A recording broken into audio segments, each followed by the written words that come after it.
오늘 말씀은 부활하신 주께서 함께 하심, 부활하신 주께서 함께 하셨다. 그러니까 여러분,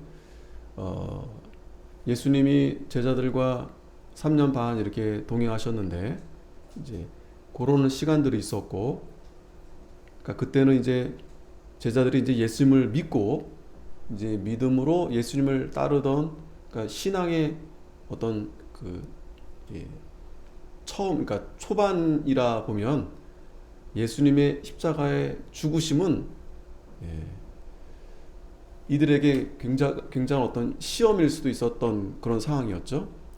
그러나 그 이후에 부활하신 예수님, 오늘 굉장히 짧게 부활하셨으니까 이제 그 부활하신 예수님이 40일 계시다가 승천하시지만 그 이후에는 부활하신 그 영이 이제 제자들과 우리 성도들에게 늘 이제 함께 하시는 거죠. 짧지만 오늘 이 말씀이 굉장히 중요하고, 또 그러므로 말미암아 부활하신 주께서 제자들과 함께 하심으로 오늘 그들이 어떻게 하나님의 일을 감당하게 되었는가, 굉장히 중요한 부분입니다. 부활하신 주님과 함께 하느냐 하지 않느냐, 거기에 우리가 하나님의 사명을 받고 사명을 잘 감당할 수 있느냐 없느냐, 즉 그것은 우리의 힘이 아니라 오직 주님의 능력, 다시 말하면 부활의 그 권능, 거기에 참여하게 되면 오늘 이 제자들이 예수님처럼 그 길을 따라가게 되었고, 오늘 저와 여러분도 마찬가지입니다. 자, 마지막 오늘 이제 말씀이 되는데, 자 9절부터 보면 예수께서 안식 후 첫날 이른 아침에 살아나신 후 전에 7 귀신을 쫓아내오신 막달라 마리아에게 먼저 보이셨다라고 했습니다. 지난주에도 말씀드렸듯이 안식 후 첫날 부활하셨다. 그래서 이 날은 주님의 날이다, 생명의 날이다, 영생의 복을 얻는 날이다. 이게 굉장히 중요한 날입니다. 주님이 부활하심으로 인해서, 물론 그 주님의 날이 물론 그 기점으로 해서 우리가 그러한 은혜를 입었는데, 우리는 항상이죠. 항상 그 날을 시작해서 항상, 그리고 우리는 그 날에 특별히 모여서 예배하면서 하나님을 찬양하고, 또 그때 하나님이 주시는 그 은혜와 복을 우리가 이제 받고 누리게 되는 거죠. 굉장히 중요한 의미가 있는 겁니다. 안식 후 첫날, 주님의 날, 주일날. 구약에는 이제 안식일을 잘 지켰다고 하면, 이제 신약에는 주님이 부활하신 이후에는 우리가 이 주일이 정말 생명의 날이다, 영생의 날이다, 부활의 날이다. 그런데 이 날을 당연히 사탄 마귀는 그 날을 지키지 못하도록, 그 의미가 흐지부지하도록, 그래서 주일을 잘 지키지 못하도록 그렇게 이제 역사하겠죠. 그러나 우리는 분명한 것은 단순히 그 날만이 중요한 게 아니고 그 날에 어떤 일이 있었는가, 굉장히 그게 우리에게 중요한 핵심이 되는 거죠. 그날 주님이 부활하셨다. 그 부활하심으로 인해서 우리도 부활하게 되고, 그 부활로 인해서 우리가 영원한 생명, 영원한 그러한 하나님의 신령한 복을 우리가 받게 되었다. 자, 그런데 마가는 지금 마가복음 이제 말미에서, 자, 이 주님의 부활하심을 누구에게 가장 먼저 나타났냐면 이 막달라 마리아에게 먼저 보이셨다는 겁니다. 또 이 막달라 마리아는 7 귀신이 들었던 여인이었다. 그래서 누구보다도 주님을 사랑하고 사모하는 자에게 주님이 이렇게 가까이 하신다. 이게 참 공평하신 거예요. 하나님의 은혜가 아닐 수 없습니다. 그죠, 여러분? 주님이 자 세상에서 돈이 많고 또 여러 가지 환경이 좋고 스펙이 있고 이러한 자들, 또 주님 앞에 그런 물질로서 이렇게 많이 이렇게 한 사람들만 하나님이 이렇게 가까이 한다. 그러면 참 우리는 너무나 불쌍하죠. 하지만 하나님은 참 감사한 것이 외모를 보지 않는다는 거예요. 외모를. 늘 중심을 보신다는 거예요. 그래서 분명하잖아요. 이 막달라 마리아의 이 마음, 중심. 베드로도 아니었고요. 야고보 요한도 아니었고요. 이 막달라 마리아, 7 귀신이나 들렸던 그 여인이 뭐 가진 게 있습니까? 뭐 또 그동안에 또 어떤 믿음의 배경이 좋았겠습니까? 참 한심한 여인 아니었겠어요? 그런데 그 여인에게 가장 먼저 나타내 보이셨다. 참 이 마가가 지금 이 막달라 마리아를 계속 이렇게 언급하면서 오늘 저와 여러분들에게 이제 어떤 도전을 주는 거죠. 우리도 뭐 우리가 귀신 들렸던 건 아니지만 그런 막달라 마리아 같은 까지는 아니지만 그래도 뭐 그렇게 크게 차이가 나지 않아요. 또 우리도 마찬가지입니다. 우리도 상한 심령으로, 그 마음이 이제 가난한 마음이죠. 전심으로 주님을 찾고 찾으면 주님이 만나 주신다는 겁니다. 만나 주신다. 자, 그런데 10절에 마리아가 가서 예수와 함께하던 사람들의 슬퍼하며 울고 있는 중에 이 일을 고하매, 부활하신 예수님을 만나지 못한 자들의 지금 상태가 슬퍼하며 울고 있었다. 이 세상 다 이런 거죠. 하나님의 아들 늘 함께 있었는데 그분이 이제 안 보이니까, 이제 죽었으니까 더 이상 세상에서 볼 수 없다고 이제 없는 상태가 되니까 이 세상 다 이런 겁니다. 슬퍼하고 울고 있는데 이 막달라 마리아가 주님이 부활하셨다, 그들에게 이제 전한 거예요. 그런데 그들은 예수의 살으셨다는 것과 또 마리아에게 보이셨다는 것을 듣고도 믿지 아니하니라. 듣고도 믿지 아니하니라. 자, 이 부분이 지금 여러 번 이제 오늘 본문에 보면은 이제 반복이 되고 있습니다. 듣고도 믿지 아니했다. 듣고도 믿지 아니했다. 참 이게 안타까운 거죠. 저도 여러분도 마찬가지입니다. 우리도요, 늘 주님이 부활하심이 정말 믿어지고 은혜가 되고 또 마음에 늘 그러한 부활하신 예수님이 우리 안에서 역사하게 되면 뭐가 두렵겠어요. 갑자기 내가 죽는다 해도, 큰 어려움을 만난다 해도 아멘, 그죠? 아멘. 아멘. 근데 왜 아멘이 안 나오고 왜 아이쿠 그러죠? 저도 마찬가지입니다. 우리 다 마찬가지. 무슨 일 만나면 아이고 그냥 심장이 막 그냥 아이고 죽겠구나, 죽는구나. 왜 그런 거죠? 지금 이 제자들과 마찬가지인 거죠. 왜 듣고도 믿지 않는가? 왜 우리는 알잖아요. 부활하신 예수님 우리가 다 믿고 있잖아요. 그런데 왜 여전히 믿는데도 불구하고 왜 여전히 믿지 않는 것처럼, 믿지 않는 상태인 것처럼 왜 우리가 그러한 반응이 나타나는가? 참 그게 한편으로는 또 당연한 그런 모습일 수 있어요. 왜 바울이 로마서 7장에도 말씀했지만 오라 우리는 곤고한 자로다, 비참한 자로다. 우린 육신이 연약하기 때문에 할 수 없어요. 여전히 부패성이 있기 때문에 우리가 마음으로는 알고 있어요. 마음으로는 우리가 예수님 부활하셨다, 나와 함께 하신다. 근데 문제는 뭐예요? 우리 육신이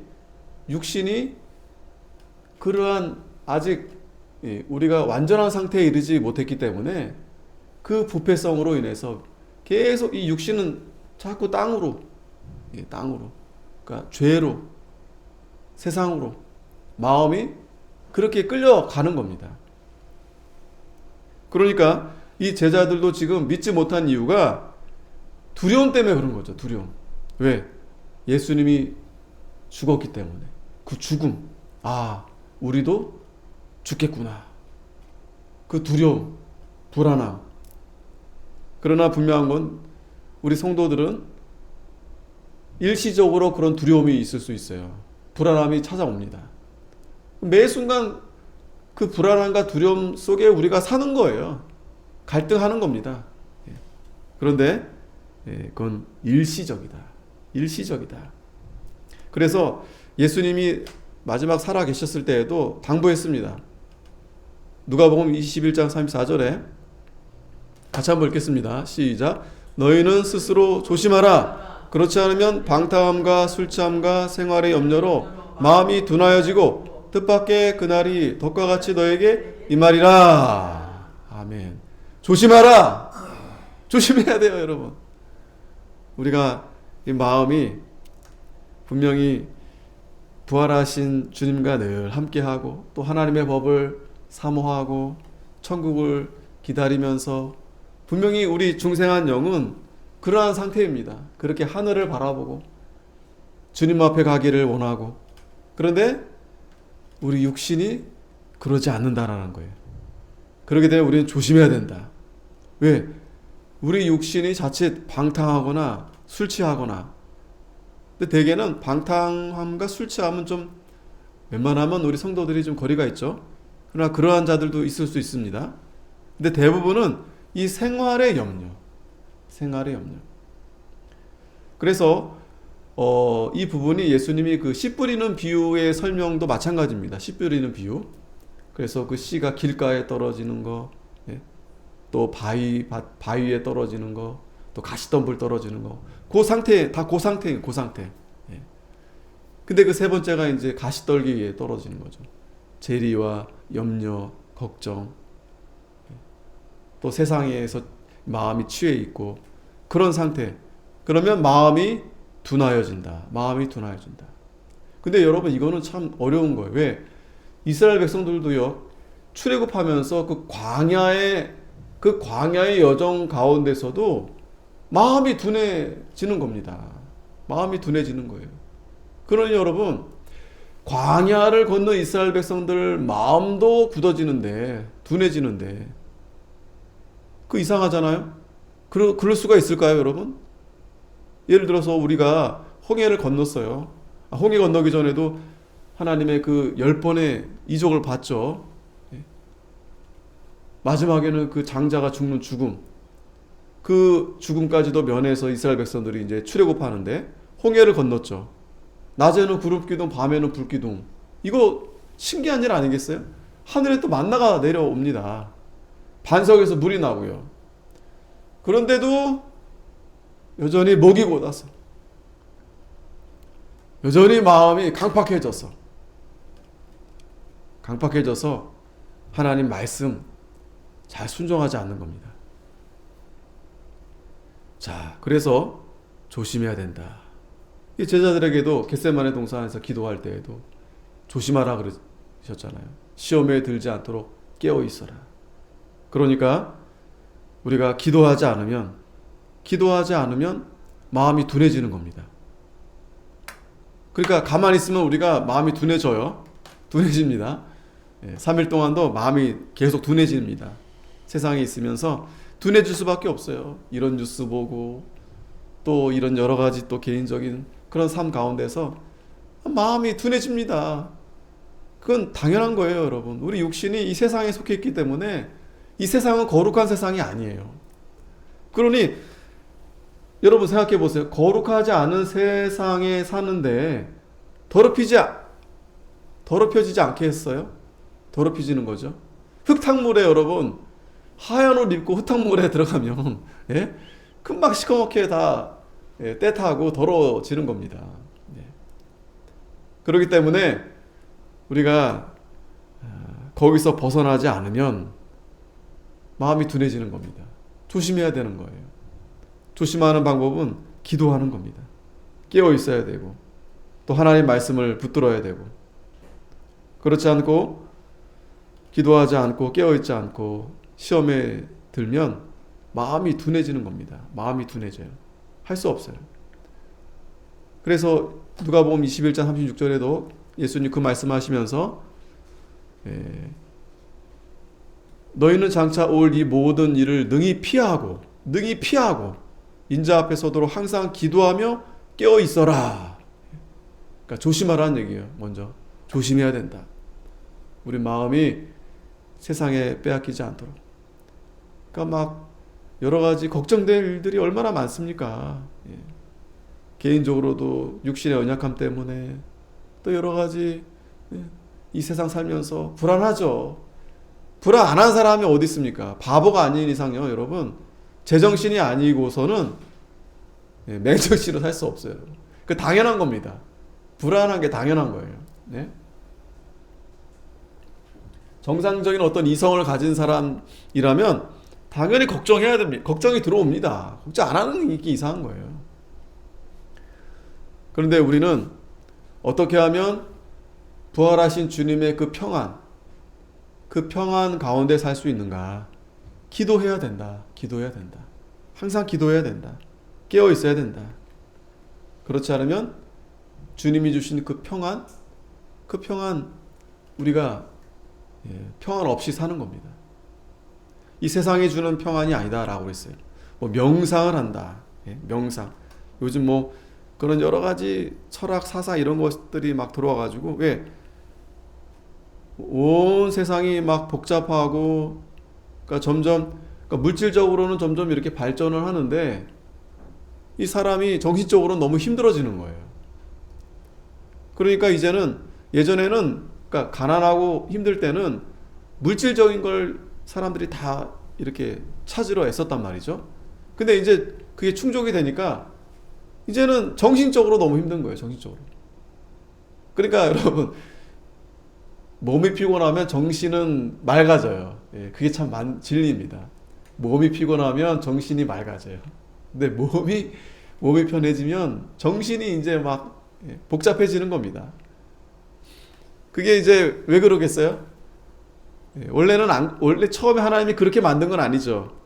근데 인간이 타락하면서 이 세상이 저주받았기 때문에 이 저주받은 세상에 살면서 당연히 인간이 그 죄성으로 인해서 그렇게 될 수밖에 없어요. 그러니까 그 말은 뭐냐면 이 세상에서는 결코 우리 인간이 행복할 수 없다. 뭐 있는들 어디에 있는들 이 세상은 저주받았기 때문에 이 세상엔 낙이 없다.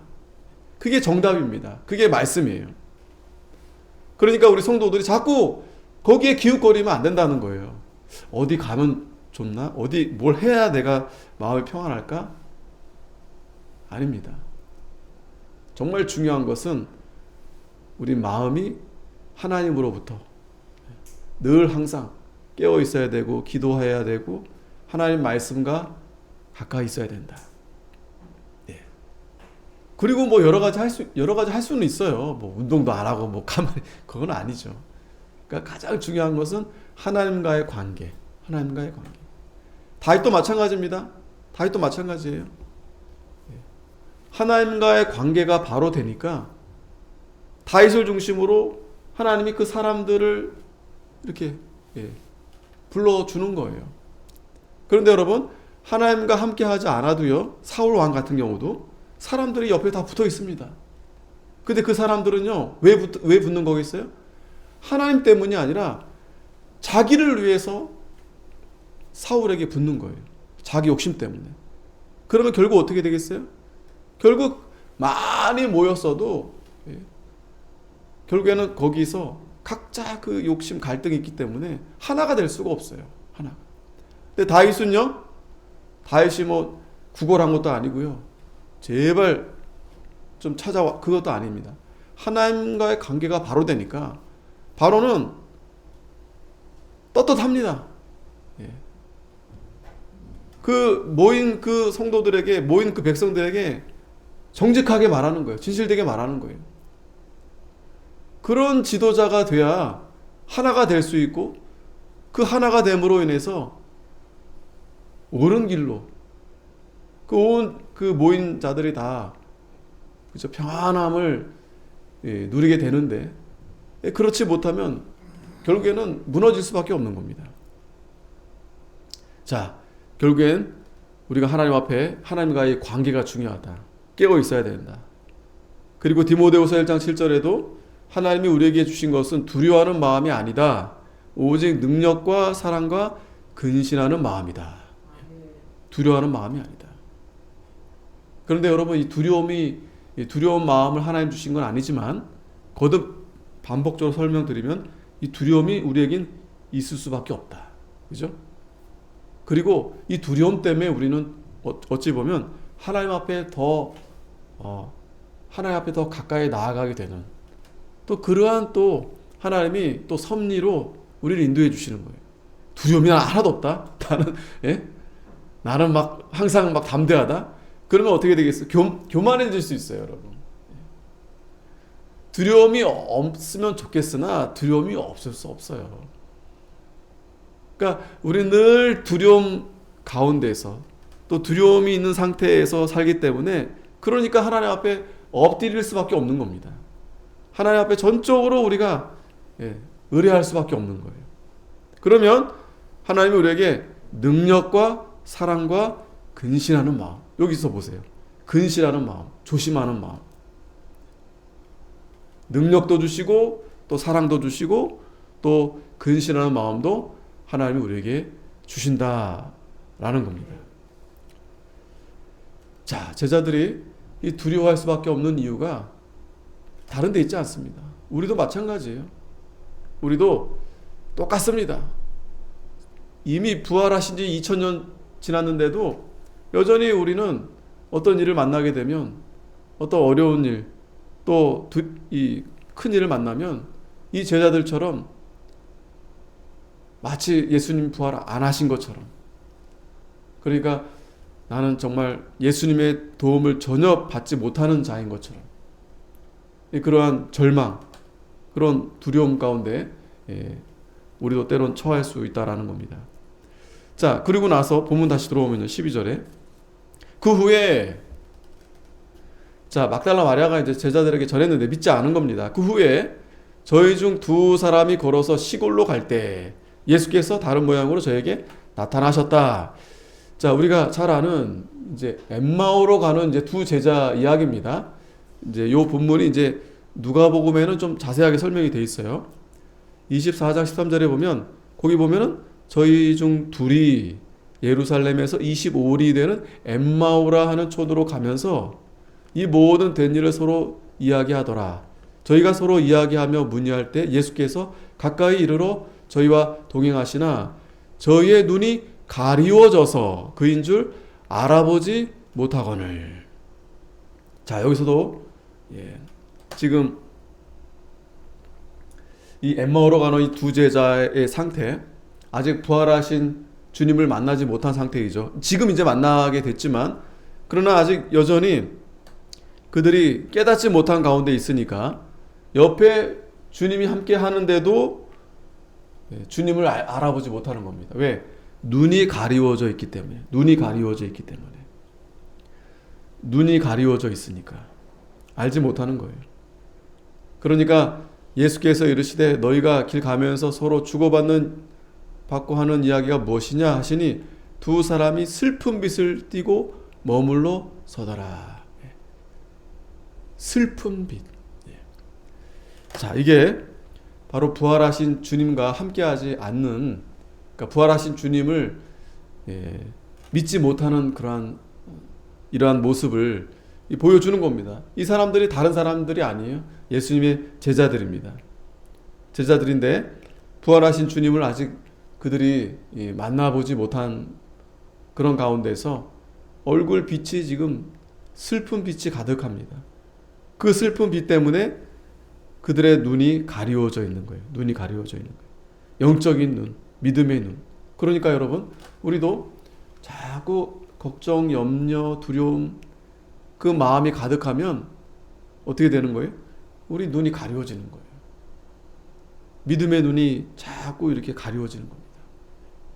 분명히 주님 부활하셨는데, 주님의 부활이 나의 부활이 되는데, 우린 주님의 부활로 인해서 영원한 생명을 우리가 다 얻게 되었는데 여전히 마음에 이 슬픔이 가득하게 되는 겁니다.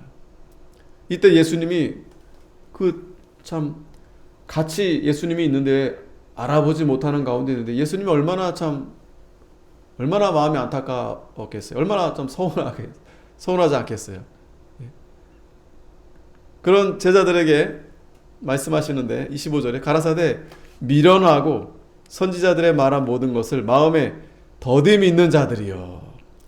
더디 믿는 자들이요. 예수님이 책망하십니다.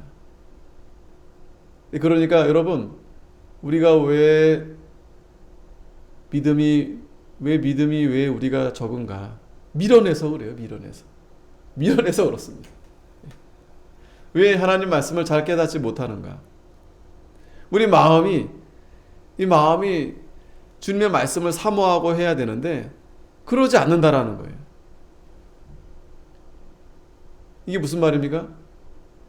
그러니까 같은 말이에요. 마음은 원인데 육신이 약하다. 여러분, 잘 믿어진다 그러면은 다 예수님이 되죠.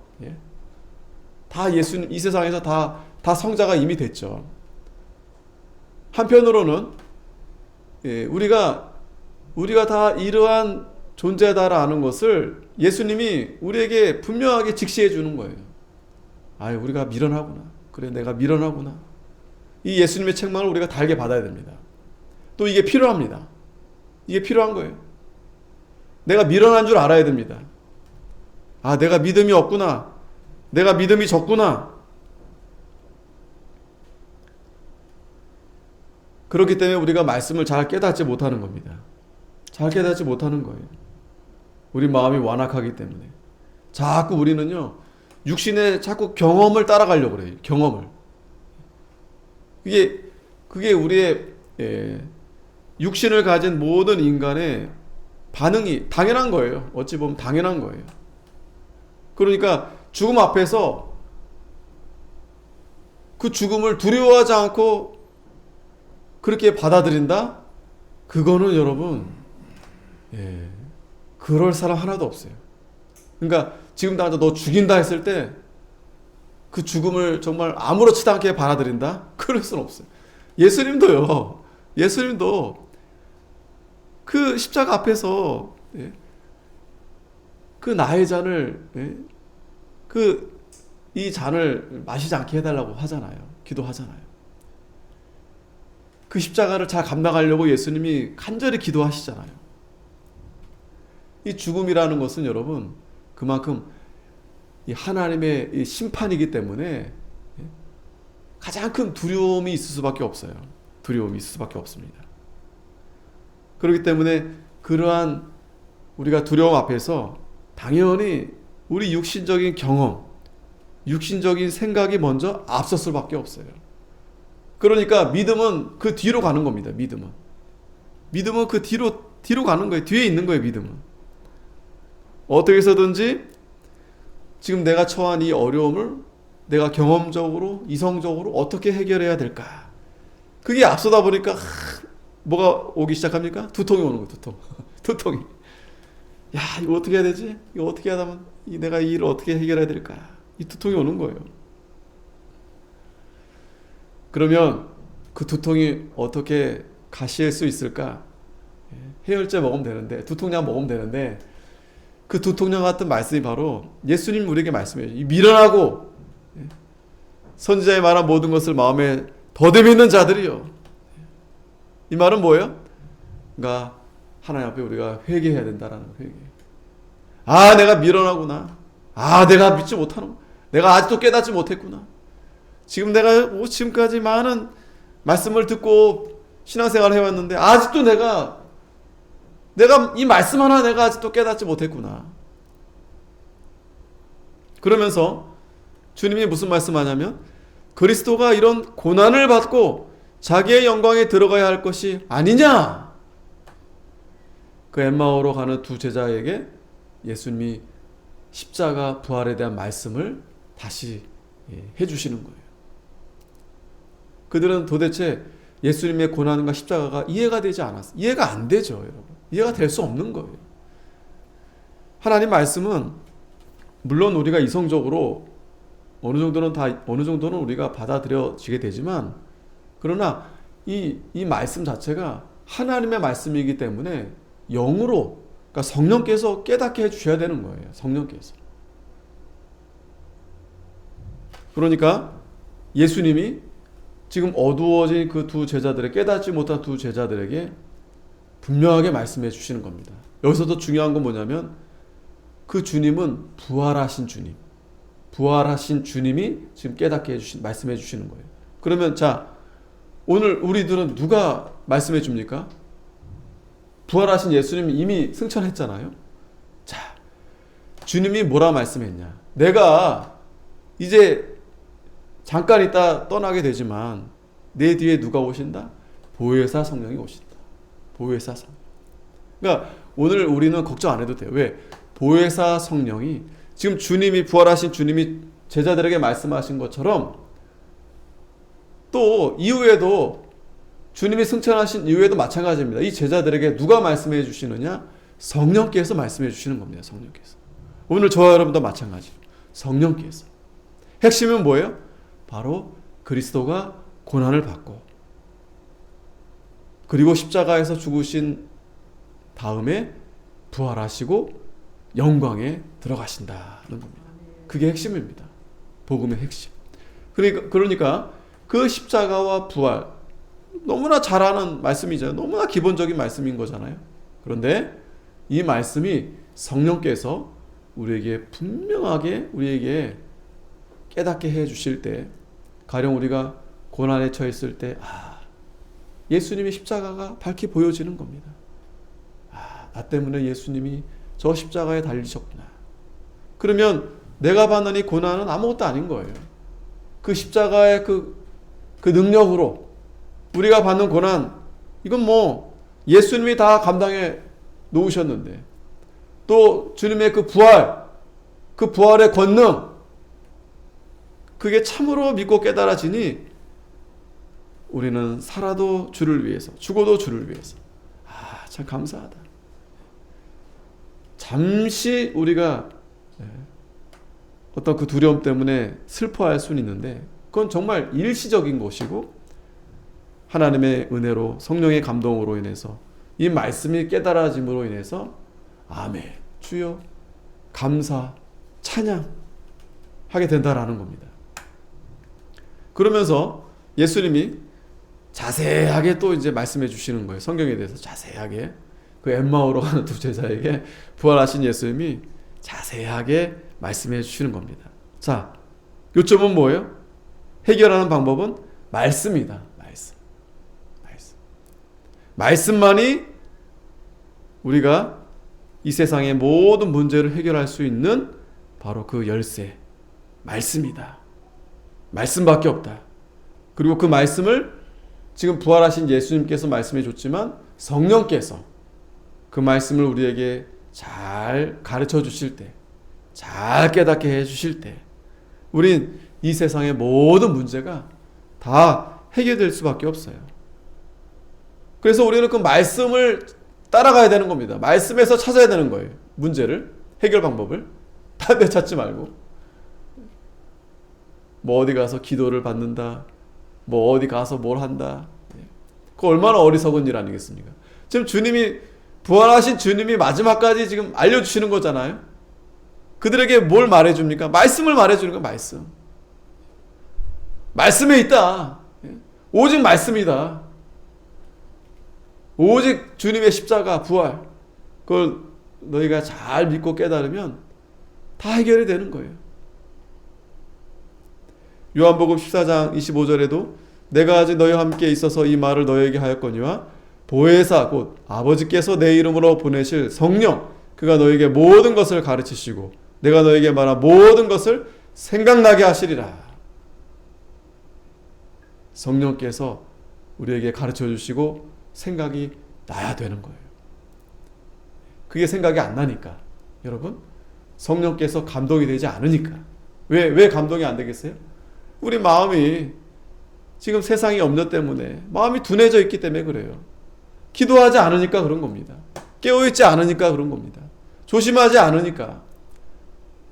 그런 가운데 있으면 마귀가, 사탄이 가만히 있지 않는 거예요. 우리 흔들어서 자꾸 낙심하게 만드는 겁니다. 율법으로 자꾸 우리를 정죄하게 만들어요. 그거 봐. 너는 그거밖에 안 돼. 하나님의 은혜에서 자꾸 떠나게 하는 거예요.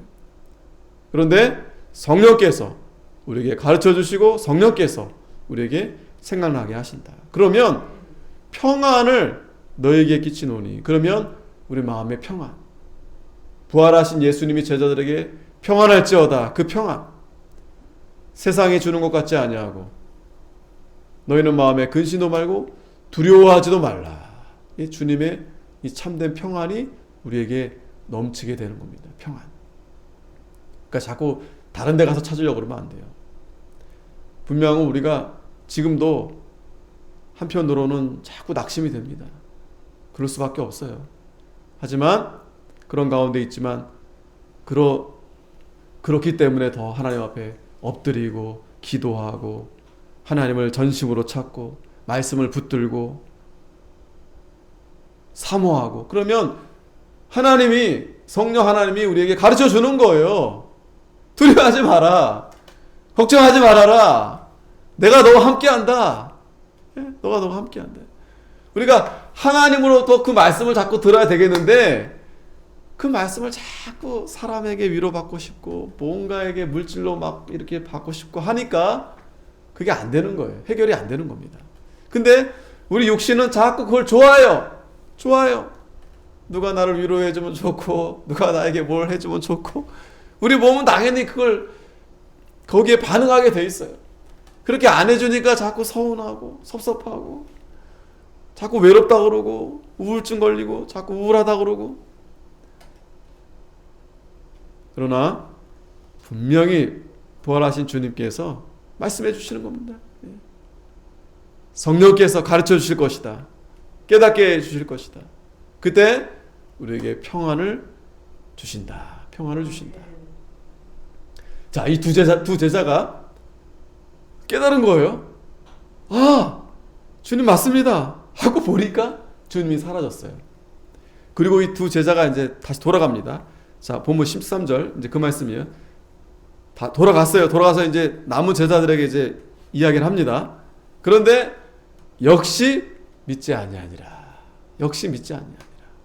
당연하죠. 아직 남은 제자들은 부활하신 주님을 아직 만나지 못했기 때문에 그런 겁니다. 자, 그러면서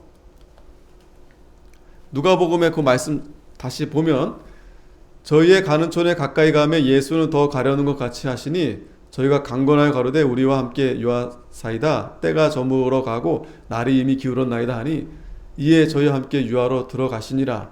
저희와 함께 음식 잡수실 때 떡을 가지사 축사하시고 떼어 저희에게 주심에 저희 눈이 밝아져 그인 줄 알아보더니 예수는 저희에게 보이지 아니하시는지라. 이게 이제 엠마오로 가는 두 제자, 이제 그 이제 뒷 이야기인데, 예수님의 말씀을 듣고 함께 예수님이 떡을 떼고 먹고 마시니까 그때서야 이제 알게 됐어요. 눈이 밝아졌다. 예? 어떻게 해야 눈이 밝아집니까? 부활하신 예수님을 만나야 되는 거예요. 또 그분의 말씀을 통해서. 오늘 저와 여러분들은 성령께서 우리에게 말씀을 깨닫게 해주고 가르쳐 주시고 깨닫게 해주셔야 우리 눈이 밝아지는 겁니다. 그러면 이제 예수는 저에게 보이지 아니하니라. 이제 그러면 눈이 밝아지면 여러분, 예수님 이제 더 이상 눈으로 볼 필요가 없어요. 왜? 이미 이제 믿어지니까. 이들에게는 이제 특별히 제자들에게는 예수님이 특별하게 이제 보여주신 겁니다. 그러나 그 이후로는 이제 더 이상 이제 보여질 필요가 없는 거예요. 이제 확실히 이제 믿고 깨닫게 됐으니까. 그러면서 이제 이들이 뭘 말하냐면, 서로 말하되 길에서 우리에게 말씀하시고 우리에게 성경을 풀어주실 때 우리 속에 마음이 뜨겁지 아니하더냐. 하나님의 감동, 성령께서 말씀을 잘 깨닫게 해주실 때 마음이 뜨거워지게 되는 겁니다. 이건 어떤 감흥이 아니에요. 실제적으로 마음이 물론 뜨거워질 수도 있겠지만 이 뜨겁다라는 표현은 깨달아진 겁니다. 믿어지는 겁니다. 자, 그리고 다시 이제 본문 들어오면, 그 후에 11제자가 음식을 먹을 때 예수께서 저에게 나타나사 저희의 믿음 없는 것과 마음이 완악한 것을 꾸짖으시니 이는 자기의 살아난 것을 본 자들의 말을 믿지 아니함이러라. 자, 요 장면은 이제 두 제자가 이제 남아있는 제자들에게 이제 다시 와서, 야, 아까 우리가 예수를 만났다.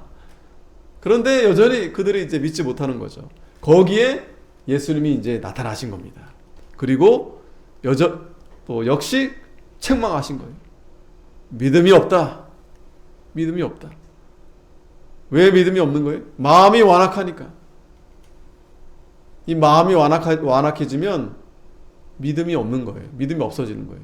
왜 마음이 완악해지는 겁니까? 아까 계속 말씀드렸죠.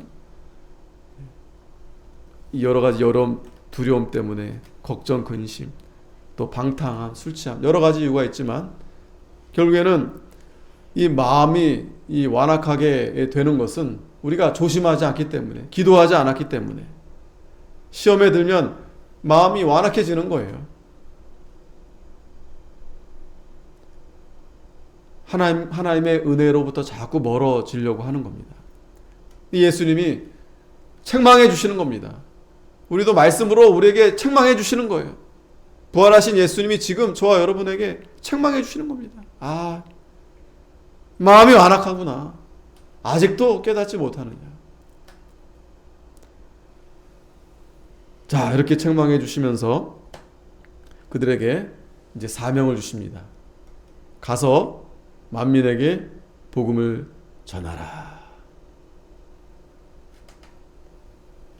자, 그들이 부활하신 주님을 만나기 전까지는 믿음이 참 이렇게 연약한 가운데 있었죠. 하지만 부활하신 예수를 만난 이후로부터는 그들이 확실히 주님을 보게 되었고 믿게 되었고 깨닫게 됨으로 인해서 이제 예수님의 이제 사명을 감당하게 된 겁니다. 다른 게 아니죠. 온 천하에 가서 복음을 전하라.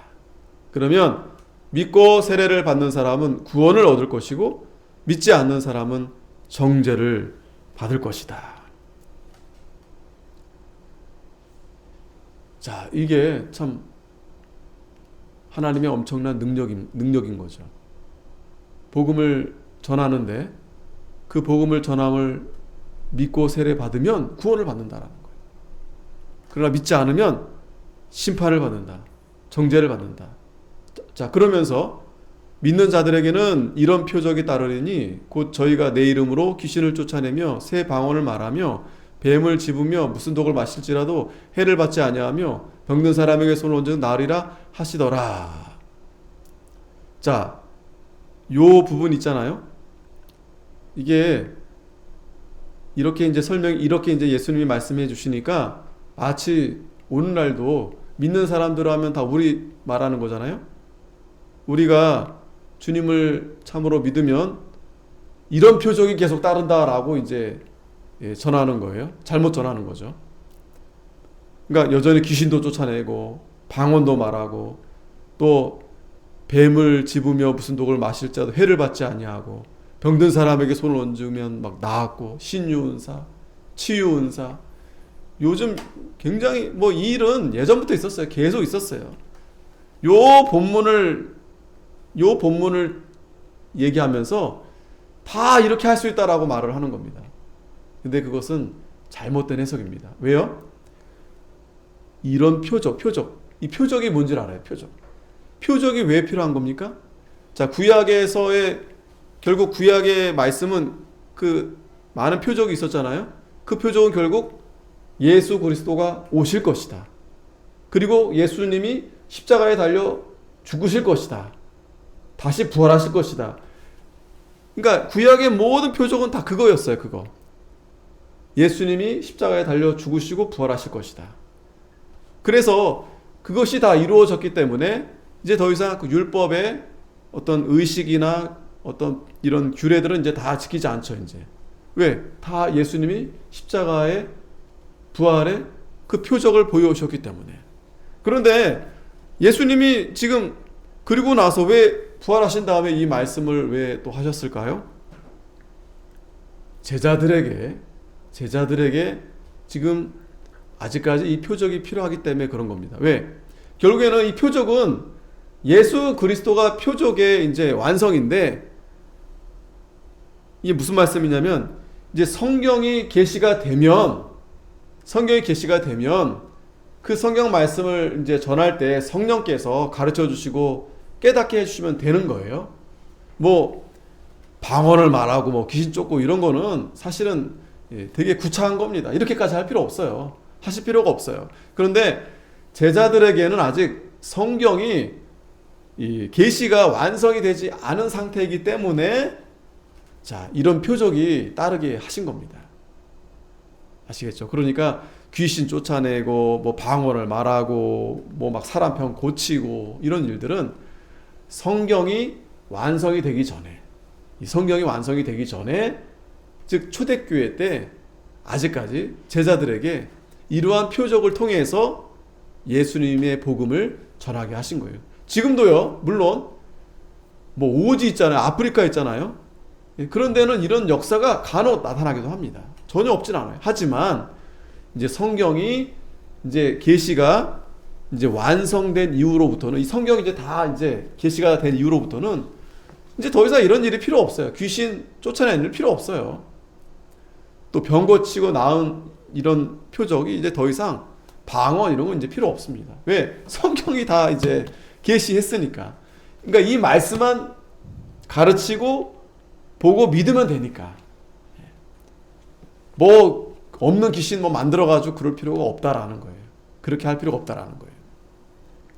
근데 지금도 여전히 이런 일이 있어야 된다, 이런 역사가 나타나야 된다, 자, 이렇게 잘못, 그래서 신사도 운동이라고 하죠. 어리석은 거예요. 잘못된 겁니다. 그렇지 않습니다. 그게 필요하지 않습니다. 굳이 귀신 쫓아다닐 필요 없어요. 그거 귀신 쫓아내느니 이 하나님 말씀 잘 가르치는 게 더 큰 능력의 역사다. 방언할 필요 없어요. 뭐 병 고칠 필요도 없습니다. 여러분 생각해 보세요. 병이 났어요. 뭐 방언도 한다 쳐요. 근데 결국에는 우리가 이 세상이 우리가 잠시 사는 거고요, 영원한 천국 들어갈 거 아니겠어요? 그러면 결국 우리가 천국에는 어떻게 들어갑니까? 믿음으로 들어가는 거예요. 믿음으로. 예수님의 십자가와 부활을 믿음으로 들어가게 되는 겁니다. 그러니까 이제 그러한 표적들은 그 초대교회 때 이제, 왜냐면 아직까지 이 성경이 이제 완성되지 않기 때문에, 또 예수님이 이제 돌아가시고 나서 승천하신 이후에 교회가 이제 형성되려면 쉽지가 않습니다.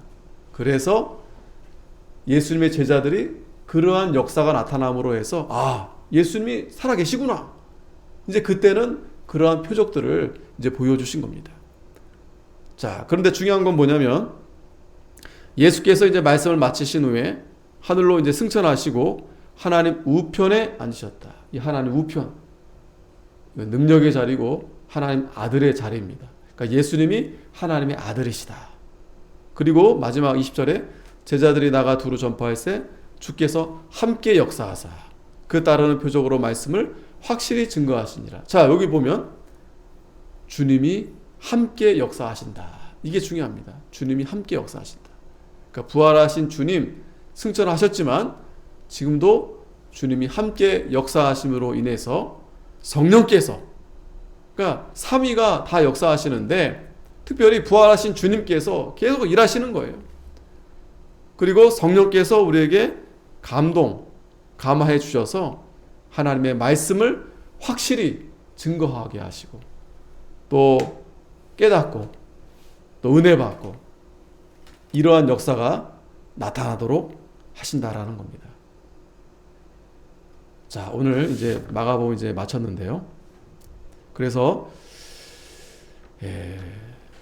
비록 이 제자들이 부활하신 예수님을 만나지 못해서 비록 그들이 이제 믿음이 없음을 책망받고 마음이 완악하다 이런 책망을 받았지만, 그러나 그 이후로는 이렇게 그들이 부활하신 주님을 믿고 또 함께함으로 해서 정말 주님처럼 그렇게 복음을 전하는 주의 참된 제자들이 되었는데, 오늘 저와 여러분도 마찬가지죠. 분명한 건 우리도 연약합니다. 우리도 마음이 완악하고, 그러나 그러기 때문에 우리가 더욱 조심하고 더욱 기도에 힘쓰고 더욱 하나님 말씀을 붙들고 나아갈 때 그런 주님의 제자들에게만 나타난 것이 아니라 우리들에게도 주님의 그 부활의 권능의 역사가 분명히 나타난다. 그래서 주님 오실 때까지 우리도 복음을 잘 전하고 이 사명을 잘 감당하는 저희가 되어야 되겠습니다. 기도하겠습니다. 거룩하신 하나님,